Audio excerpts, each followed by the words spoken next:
So this is week 7, and our objectives tonight, before we next week start on the student presentations, is to really to make sure everyone's on the same ground. Everyone knows what their expectations are and have a chance to answer questions. You'll probably have seen that Jess did her presentation last week, and we've uploaded that, and any comments you might want to have to give us feedback to Jess would be, I'm sure she'd happy to receive them. I also sent out an email which you hopefully got, and it hopefully works for the Google Sites wiki that we've set up for you to put your course material, to put your work on. So just to recap, the aim of the first exercise in this course, the first of the 2 assignment pieces, is to give you a chance to put your ideas together, to put a pitch together, and to seek feedback on that. And the second piece is the actual writing up and the creation of the knowledge base resources. And in your selected topic area, of course, you're not going to be able to cover absolutely everything in a full and comprehensive way, because they're only short assignments.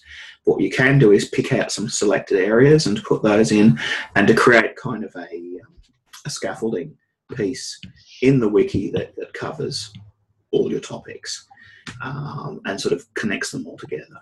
So I've started doing one for myself to give you an example of the sorts of things. There's not much there at the moment, but I mainly did that so I could show how the wiki function of Sites works on the video that I sent out. But I'll also upload some material there to give you an idea of what we're looking for. So it's a wiki, but it's not quite Wikipedia, because Wikipedia is an encyclopedia, therefore it can't have opinion. It's limited to facts, even though you see the wars erupt on Wikipedia and people start putting opinion in about various things, and you look at the update history of, say, President Obama's page, and you look at how crazy that is. But Wikipedia's whole raison d'etre is not to have opinion and not to be critical. It's just to present the facts as they are. What we're doing is an academic piece, so you can and should be critical.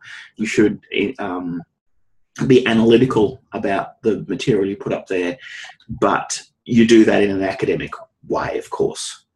You don't, just throw insult. You critique. You talk about where you think the law's at, where you think the defects are, and you look at perhaps and you back up those opinions with evidence. And the way referencing generally works is the way it works on the paper as well. So if you're referencing legislation, you're just referencing cases, you're referencing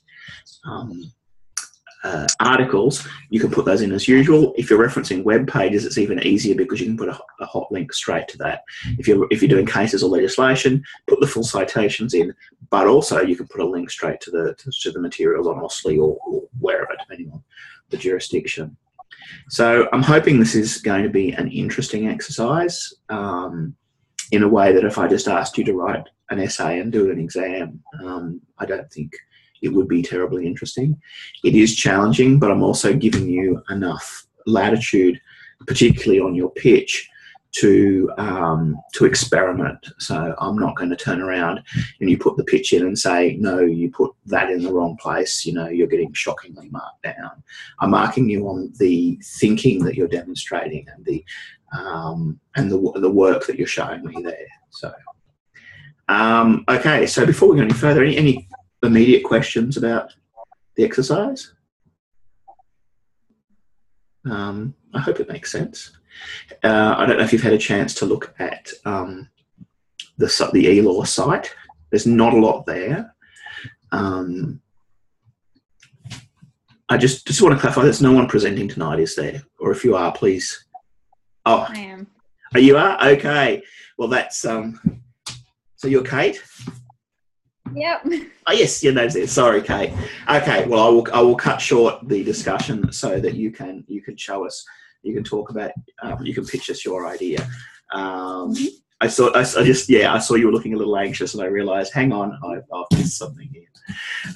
So anyway, I just want to reassure people, because this is not an out of the box academic activity, that I'm not going to ambush you with. Expectations that I haven't set, that, and I don't expect you to be brilliant, online designers or anything else. But what I am interested in is the research you've done, the thought you've put into it, and the way that you've structured things. Okay. So I'll shut up for a bit. Kate, what are you going to talk to us about tonight? Well, my pitch is for location data and geotagging. Okay, I've just got a couple of notes. Do I just go ahead and read out a little bit of what I've got and then open it up to questions? Okay. Your microphone's not on. I can't hear you. You can screen share if you've got things on a screen that you want to share with us, or you can just talk us through it. I'll just talk you through it. Okay. So geolocation data is any data that gives the exact location of a device and its user, and covers geopositioning, which is establishing the physical location of an object through the use of technology, geocoding, which is the association of addresses and services with map coordinates, and geotagging, which is the adding of geographical information such as place names, latitude, longitude coordinates to various forms of media by adding it to metadata. So this data comes from a number of sources, including IP addresses, credit card transactions, GPS devices, social networking when you check into places, mobile phones, so a whole range of things. So this is a relatively new technology. So there actually wasn't all that much information out there that I could find. So it seemed like a good as area as any to try and put something together for. So with the research that I've done, it seems like a couple of areas that keep popping up are what implications does actually knowing the geographical location of users have on a site operator? So if you know that someone in Australia is viewing your page, but so is someone in China and Saudi Arabia and England and the US, what do you have to do to make sure the content you're putting out there is legal in all of those places? So there's a lot of jurisdictional issues as well. If a site is hosted in Australia, but you know that someone's viewing it overseas and you have done something wrong, are you answerable to them? Is it something that can be looked at in Australian courts, or would it be overseas? So I've found a few cases that deal with that jurisdictional issue. And interestingly, if you put the information out there, wherever it's viewed, if you know it's being viewed there, or you haven't tried to stop it being viewed there, then you're liable for it. And so you can be taken to their court. So in regards to creating a database, or this wiki, I was thinking of kind of aiming my information towards site hosts. So like I said, what are the implications of knowing the geographical location of users, and what privacy issues are there surrounding the collection and use of that data? They seem to be the two areas that are jumping out the most. Like you said, it's a relatively new area. So there aren't that many Australian cases, but there are a few cases from around the world.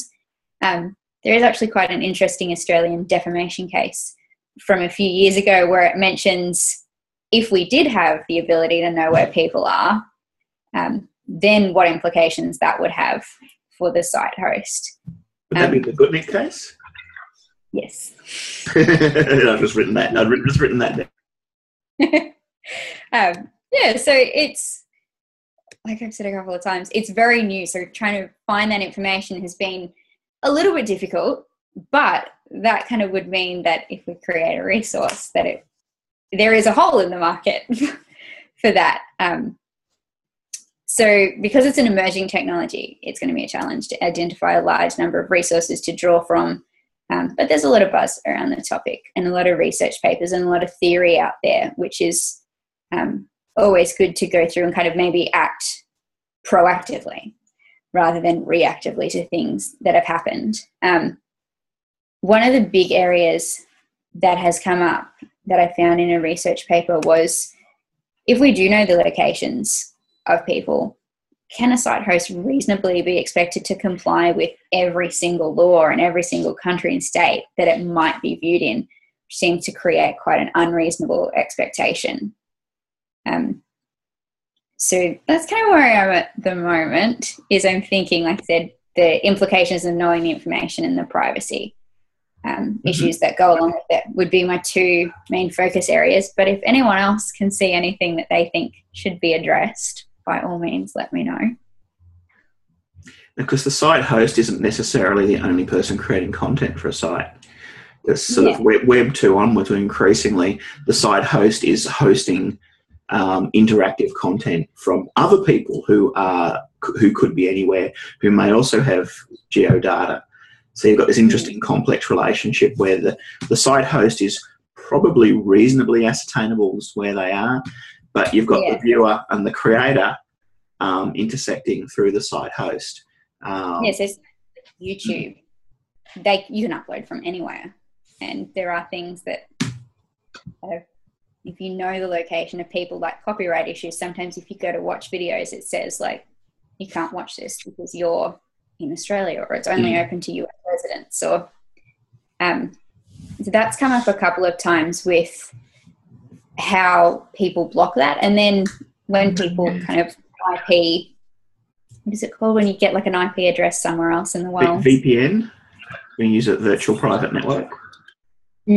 Something. I'm not the most techy person, but it's where you're in Australia. That's where you physically are, but your IP is reading that you're in Sweden or something. Yeah. So people.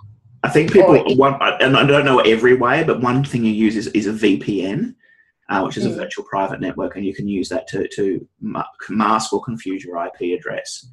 Yeah. So people have used. I've heard people are using that for Netflix to get things on American Netflix that they can't get here, for instance. Yeah. So there was a Canadian case recently where people were asked to put in their postcode, and then the site would kind of read where they were as well, and they had to agree that they were in Canada to watch some sports and movies and things. And then people were watching them from all over the world, and some of the networks took this Canadian station to court, and they found that just them saying, "Are you in Canada?" is not enough if they know that the people aren't.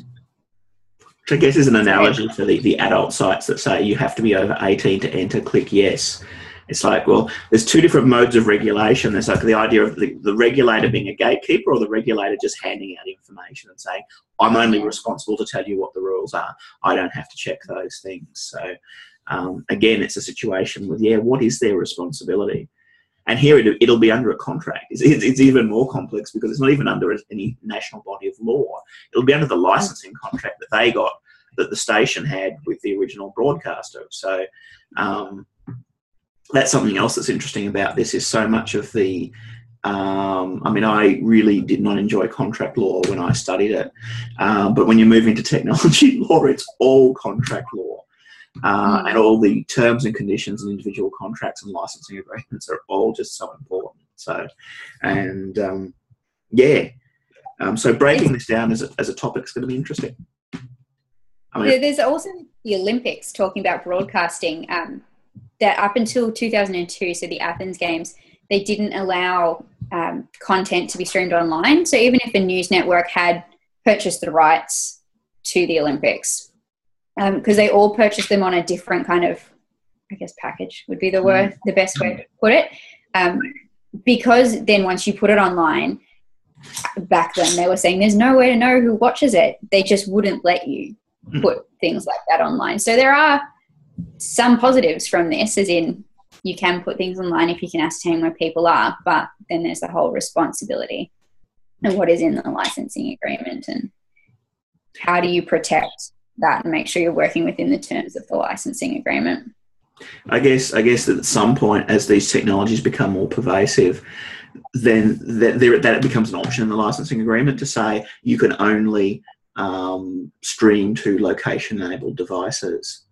But there has to be a certain penetration of the market by those devices before you're even able to put that into a contract. Otherwise, just no one will be able to view it. Yeah. And then it kind of it swings the other way, I guess. Also an area that you can look at is if it becomes a case of you're responsible for everyone that watches it wherever they watch or access your things from in the world, most people will just stop. Like, there's a lot of defamation cases that seem to talk about this geolocation data. Those places will just block whole countries. Yeah. So rather than put it online, it's not really expanding the web, it's kind of contracting it down. So just go, oh, well, you're from Australia. No, you're done. Like, we're only going to put it to our state or our country or this hemisphere. So you can block whole people out, which has kind of negative connotations for the internet and sites where there is a host, like you said, like a hosting site where people put their own content on it. Places like YouTube and Facebook and Blogspot and all those kind of hosting sites. There was a design principle called end-to-end or E2E that the internet was originally designed on, that was supposed to be open and free traffic wherever you were from one to the other. And it's interesting, Lessig talks about this in one of the things I said for his readings, where he talks about the decision about IP addresses, because very early on they had the option to try and tie IP addresses to geographical locations, and they didn't. They just tied it to networks. So if you're logging in through the Harvard network, you would come up as an IP in the Harvard network, no matter where you were logging into that network from. And again, this is Lessig's argument that code is regulatory, and any decisions you make as to what you can and can't do with software enables or disables certain behaviour. So, this is a really interesting example of the stuff Lessig was saying and how technologies are evolving beyond what he was talking about when he was writing. That once you start developing more forms of metadata on users, rather than just being end-to-end, I'm from here to here, that's a direct link. What other things are you going to be able to regulate? I mean, there's obviously a certain lobby group that would love to be able to, have everyone have a thumbprint on their computer, and if you're over 18, the thumbprint is registered with the government, or maybe it takes a DNA slice or something and can tell how old you are from your DNA. I don't know. But a technological way of verifying age, there would be a lot of people both on the moral side and on the adult industry side who would really welcome that as a regulatory initiative. But as soon as you start making a breach into those sorts of things and start saying, well, it's okay, we want that kind of that regulation of identity in terms of adult content, then you start chipping away at, well, what if the government wants to keep tabs on people who are asylum seekers and stop people who are asylum seekers having access to things on the internet, such as legal services or whatever else, so there's a slippery slope in the area of civil rights, and sometimes those technological solutions seem like a really good way around a problem, but they create a whole lot of problems of their own. It's like that Buyers Club case that was earlier this year, where they wanted to access the details of people whose IP addresses had downloaded the movie illegally. I think that was just appealed successfully the other day. Correct me if I'm wrong. And I'm betting someone's doing their project around that particular topic. That's one of the cases that I was looking at, because it ties into the whole, once you know someone's location based off their IP or other things, what do they do with that information? Because a lot of places overseas have wanted to create a database, which is where the privacy comes into it. Like, can you grab people's IP, fix it to a physical location and to an actual person, and create a database of that?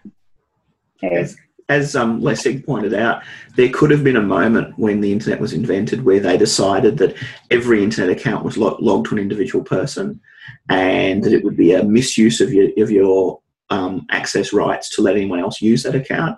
And basically, Dr. Evil's getting his amounts mixed up in the chat column over here.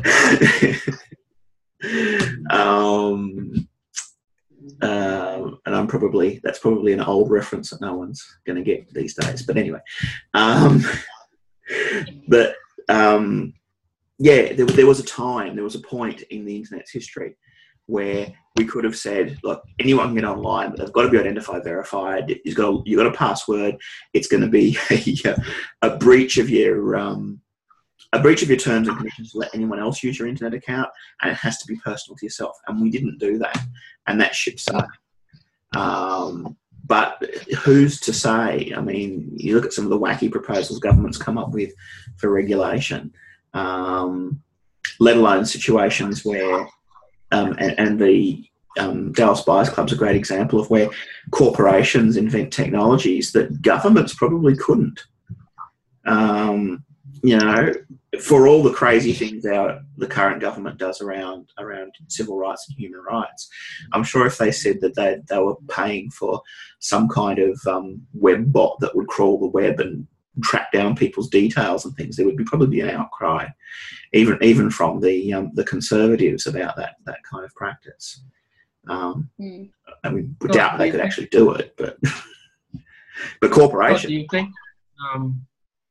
Do you think that it's far off thinking that the metadata retention that the federal government put in would be over time eroded to get into the civil realm? So essentially what they're talking about with the Dallas Buyers Club, that metadata could be used by the government, by a plaintiff to bring an action, or used as evidence by a plaintiff on order from the court to be released by internet providers. I mean, I see that as being something that will generally over the next 10 years. Seeing as though it's already there and the internet companies are paying for it, that it be available for civil, not just criminal. There's a kind of a parable that people in civil rights talk, and I know there's that thing if you on the internet, as soon as once you mention the Nazis, you've lost an argument.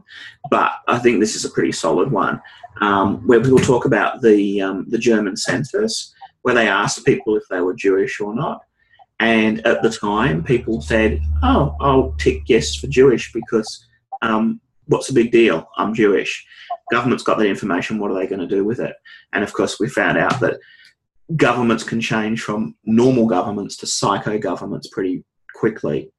So that's a really extreme example, but there's that. We're now in a world where we're not doing one census where we're ticking a box on our religion. We are constantly ticking boxes with our metadata, with our search data, with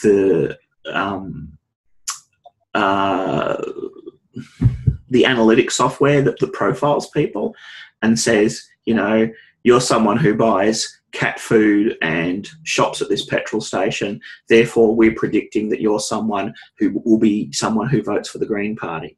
And all those kind of crazy kind of analytics that people say, as soon as you get enough information on someone, and you can and with data retention, the more you can get, the more complex data you can collect. If we can get enough information on someone, we can start predicting behaviour. What if we can start predicting political beliefs? What if we can start predicting criminality, or claim anyway that we can start predicting criminality? And then we're in Minority Report territory. Sorry, you bought two rolls of two packages of toilet paper at Woolworths this week. Our analytics say that you're likely to commit a crime in the next 24 hours. So we've got to take you in for questioning. So yeah, it's especially in Halloween, I guess. So I mean, one thing that's interesting about Citizen 4. I don't know Citizen 4. Tell me more. I am seeing how the projects are starting to join up too, which is good. Oh, cool. I will check that out. But there's a a couple of things you've mentioned about, like, if you mention the Nazis, you've lost an argument. There's a French case where they used geolocation data to block someone was made a site with like Nazi memorabilia, and they blocked it from coming into France. So they took the site operator to court, and the French court granted an injunction to block that coming into France because it was classified as like a hate crime within the French legislation. So they blocked that. So that's one thing that can be quite good. And then you're saying using it for analytics and stuff. Another thing that people use geolocation data for is like when you log into Google and you enable location services. So when you search for fuel, it brings up the places around you. And they also use stuff like where you are, where you shop. It's how they tailor ads in banners as well. Because I think, you know, well, you live by the beach, so you'll probably be interested in surfboards and, you know, kind of, so it's a big thing in advertising, which I guess could almost be a whole nother topic. Which I found that this area was getting quite, although there's not many authorities, it kind of shoots off into a whole bunch of different locations. So any suggestions anyone has to maybe, whether it would be better to concentrate it or just touch on a few? Concentrate it. A number of Concentrate it. This is advice for any academic endeavour. It's always better, and you know the golden rule is always check with the person who's going to be doing the marking. But it's generally better to really focus in on detail rather than try and cover all the bases. And I think a lot of us, particularly at school, get taught to cover all the bases, to say, you know, there's 4 elements and each of these have 3 sub-elements. So that means I'm going to divide my paper into 12 pieces and talk about each of those evenly. And I think we get trained into doing that. But as someone who's been marking papers for 20-something years, the papers that are the really good ones are the ones that say, here are the fences that I'm putting around. I'm not going to discuss this, or this. My topic is actually focusing on this. And one of the good things about this kind of format is that all those other things you're not touching on, you can just put a link in there. So if there's a good website on it, you can say, you know, I'm not touching on this. Here's a website. Go and look at that if you want, if you're interested. So from your point of view, if I was just like, I'm just going to focus on privacy and what happens when you get the data, that would be a better way to go, just to focus in on like 2 key interlinked areas. Yeah, I'm thinking what you could do is you could do a general topic on the data, a general topic on privacy, and then maybe, you know, 3 case examples or legislation examples that can be quite specific, that can talk about what the principles in the case are, and you know, like that Wikipedia format, each of those sub-elements can have a page of itself, and it can have the details and the description and the discussion, and it can be linked into the top-level page. So it doesn't have to read like an essay. It doesn't have to. It'll help if your top-level indexing page makes sense. It'll help me make sense of, and I won't go, why are you putting that case in there? But it doesn't have to be written as a whole essay that will read all the way through. Yeah, so I could like start talking about things, briefly mention advertising, and then link that off to like some site that talks about geolocation data and advertising. Yeah. And Wikipedia is your friend here too. There's lots of stuff, you know, between Ostley and Wikipedia, there's lots of things you can link out to that you don't have to explain, which is something of one of the challenges of writing academic papers, I feel, is figuring out who your audience is and figuring out what you have to explain.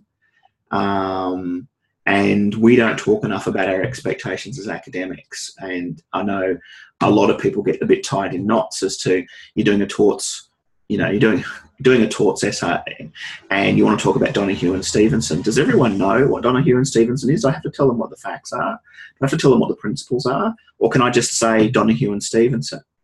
And the answer to that is always, it depends. But it's a really difficult thing pitching to an audience, and we never talk about it. We never talk about it in terms of what our expectations are. So I'm happy to talk about those things. And at some point we might get a research subject in the degree, which would be nice. so we can talk about these things without the feeling that, we've got all this content to go through from week to week. We don't have time to talk about sort of writing skills and things like that. But we will see if that happens. That's a long term. So in regards to our page, do we pick a particular audience that we want to pitch this to? Yeah. And tailor our content to them rather than just anyone who stumbles across the page. You'd kind of, this is what I'm talking about and this is the audience, and write to them. Yep. And I'm quite happy for you to be really unsubtle and overt about that, and to put geolocation, information for site hosts, Okay. Because other people will find it useful and so on. But yeah, if you want to be very specific about your audience, that's good. If you want to be general about the audience, that's good as well. But yeah, obviously, it's going to make a difference in terms of how much legal stuff you're going to explain. Because if you're explaining it to lawyers, you have to explain the technology. And assume they understood the technology. Whereas if you're pitching at a site host, you're going to guess they understand most of the technology. They need to know what the law is. Is there a way you'd prefer us to go? Are we pitching to lawyers, or are we pitching to kind of lay people, giving them legal information? I don't have a preference. I think pitching to lay people is more useful in terms of a career skill, because I think that's what you guys are most likely to end up doing in your careers.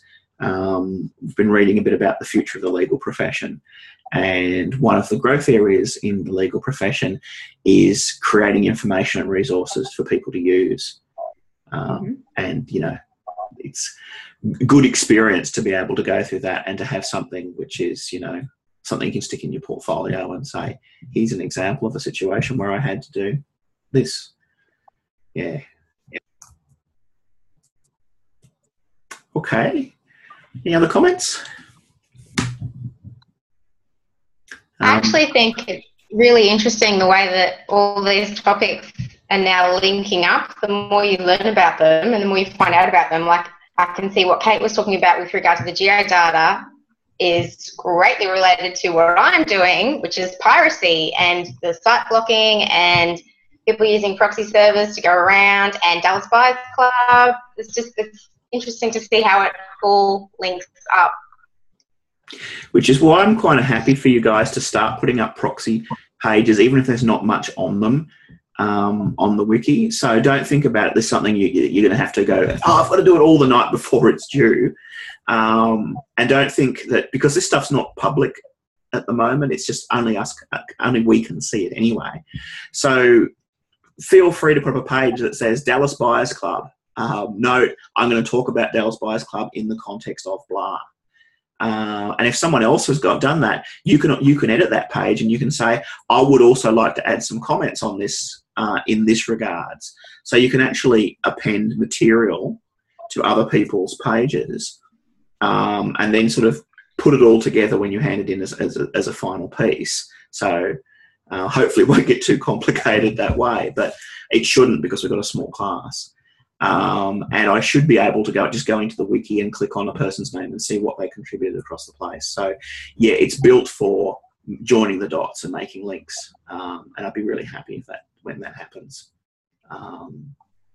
Because I think that's when you start getting complex knowledge, not when you deal with a topic and say, okay, that's it, we've done it. Put it aside, let's go on to the next one. Which unfortunately, traditional curricula, that's how we have to do things. So yeah, this is what I hope would happen. And if we had, 20 students in the class, it would be inevitable that the linkages would start being connected really in a complex way really quickly. We don't have that many people, so it's nice that it is starting to happen. And if you do put a page up, it means you sort of in some ways get first dibs on that topic. But it doesn't mean that you are the only person who will then get to write on that topic, because other people can add collaboration there. But I guess if you're putting the topic up, particularly on a case or a piece of legislation or a case study, the presumption will be that you're going to put in the bit at the top that has the general summary of what it's about. And then other people will put more of the analysis and discussion there. So a bunch of people were talking about the same case, like Dallas Buyers Club. Would we have one page that's Dallas Buyers Club and someone might write about piracy and then someone else can write about privacy? Yep. And it would just all be under the one page of Dallas Buyers Club with like subheadings. Yeah, and the way the sites works, you should be able to see a list of all the topics that are there. And if you do try and create a page that's Dallas Buyers Club, it'll say it'll give you the list of the existing page. It does. When you create a link, it'll give you either create a new page or give you a link of the existing ones, and you can just flip through them alphabetically and see if there's one there. It's less important now, but the idea of this way this subject is run is that next time it runs, the next group of students will build on what you've done and after. So it'll get quite complex after a while, and there'll be a lot of sort of strata of material to build on. You get open, you get a completely blank slate to start with, which is good, easier and harder in different ways. Yeah. So how do we submit this assignment? Is when you mark it, like, do you want us to go into the university page and submit like a Word document of all of our stuff and you'll look at the wiki as well, or? I will be looking at the wiki, but please put everything that you've done in a Word doc, even if you've got to put some explanatory comments. I mean, not if you've changed a word or two here or there. I mean, that doesn't really matter. But yeah, if you've put a paragraph on the Dallas Buyers Club page, you can put in additional paragraph added, and you can put your paragraph there in the Word doc. So the Word doc is more like a portfolio that you're creating of your work for assessment. Yeah. But yeah, I'm also going to be looking at the site and looking at how it all works independently anyway. So you don't have to worry too much. And again, I'm not going to turn around and start marking it like a traditional essay and, tell you to do one thing and then turn around and tell you to do something else, because we can't do that. The one thing that's bugging me at the moment is Sites is supposed to do footnotes, and I can't get it to do footnotes. And I search for footnotes on Google Sites, and there's all these pages that might refer to an earlier version of Sites. So I'm gonna plug away at that and see if I can figure out what's going on there. This being Google, it's interesting because things just keep changing all the time, because Google just gets in and totally changes everything, and you go back and you go, oh, okay, you're doing it a different way now. That's I'm not sure if that's better or worse. But I'll look into that, because obviously you can do endnotes just by typing them at the bottom of the page. But if it does proper footnotes, that would be easier to do. Yeah, I'm going to check out what that does. I'm also looking at the whole raft of Google apps for education to see what are the good things we can get from them, because I'm getting the sense that you guys don't like Moodle very much, and I know I don't like Moodle very much. And if Google can give us some nice, modern tools to work with, that'd be really nice too. All right. So thank you, Kate. Very interesting topic, which is, it's great. It's great that people are, finding stuff they're interested in, running with, and not just saying, what's the easiest thing to do? What's the easiest sort of assignment to write? But I guess you wouldn't be doing e-law if you were looking for easy and straightforward. Other questions that people have? I'm conscious that we have a little bit of time left. Well, I'm hotspotting off my phone. So okay. Fair enough. Save your data, and I'll stop recording now as well. So, thank you very much, and we'll talk to you. Hopefully, you'll have a better internet connection next time. Yeah, I just moved house, and the internet is supposed to be on. It was supposed to be on before I moved in, but now it's supposed to be on tomorrow. So, good luck with that. Thanks. So yeah,